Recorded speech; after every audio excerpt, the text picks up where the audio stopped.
Assalamualaikum warahmatullahi wabarakatuh. Nama saya Vanessa Aqua dari STI 6C akan menjelaskan mengenai perkembangan Pan-Islamisme di Indonesia. Pan-Islamisme itu sendiri merupakan pemikiran yang memandang bahwa seluruh umat muslim di dunia ini harus bersatu melawan kolonialisme bangsa barat dan disatukan dengan satu rasa senasib, yaitu agama Islam. Jadi dinamakan Pan-Islamisme.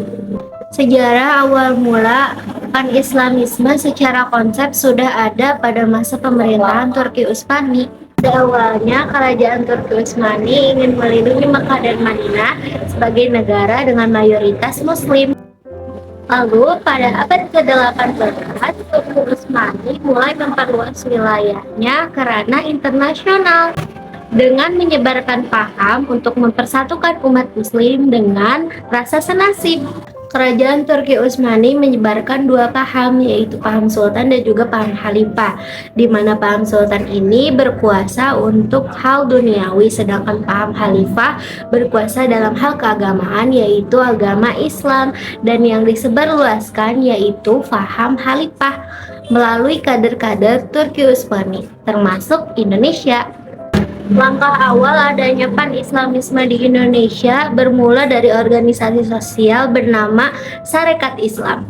Awal mula peristiwa yang diduga menjadi keterkaitan Turki Utsmani dengan organisasi Sarekat Islam, di mana dikibarkannya bendera Turki saat Kongres Nasional Sarekat Islam di Bandung 1916. Awal aksi penyebaran Pan-Islamisme di Indonesia ialah dengan menyebarkan selembaran kepada umat Muslim di Indonesia yang berisikan seruan untuk melawan penjajahan yang dianggap musuh Tuhan. Kemudian pada bulan Februari tahun 1918, Sarekat Islam ini mulai mendirikan sebuah komite bernama Tentara Nabi Muhammad karena adanya rumor-rumor yang beredar melalui surat kabar dan rumor-rumor buruk tentang Nabi Muhammad SAW.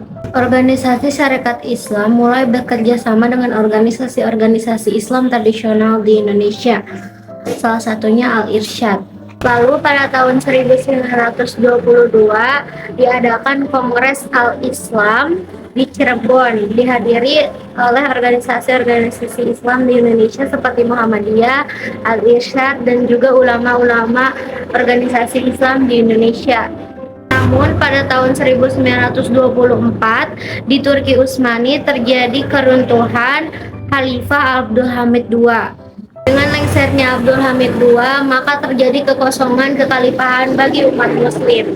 Menanggapi kekosongan kekhalifahan bagi umat Muslim, Sarekat Islam mengadakan pertemuan bernama Kongres Al-Islam di Surabaya tahun 1924 antara Sarekat Islam dengan organisasi-organisasi tradisional di Indonesia. Kongres Al-Islam di Surabaya tersebut merundingkan apakah Indonesia akan berpartisipasi dalam Kongres Al-Islam Hindia Timur. Salah satu orang berpengaruh atau tokoh Pan-Islamisme di Indonesia yang menjadi delegasi Kongres Islam Hindia Timur yaitu Cokro Aminoto. Cokro Aminoto memiliki pemikiran untuk mempersatukan umat Muslim di Indonesia agar terbebas secara politik dan juga ekonomi dari penjajahan bangsa Barat. Sistem politik oleh Cokro Aminoto menginginkan demokratis penuh dan suara rakyat diakui oleh Majelis Syuro. Pemikiran Cokro Aminoto juga memuat parlemen kenegaraan dan pemerintahan Islam. Untuk itu, Cokro Aminoto juga menginginkan pemerintahan kekhalifahan kembali. Pada saat ini, eksistensi pemikiran Pan-Islamisme sudah tidak ada lagi di Indonesia maupun di seluruh negara.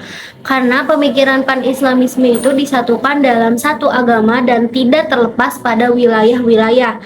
Sedangkan pada saat ini kita lebih memilih nasionalisme atau bangsa yang dipisahkan oleh wilayah-wilayah dan tidak dipisahkan oleh agama. Sekian penjelasan dari saya, semoga dapat bermanfaat bagi kita semua dan tidak berhenti dari sini untuk mempelajari pemikiran-pemikiran di dunia Islam. Terima kasih.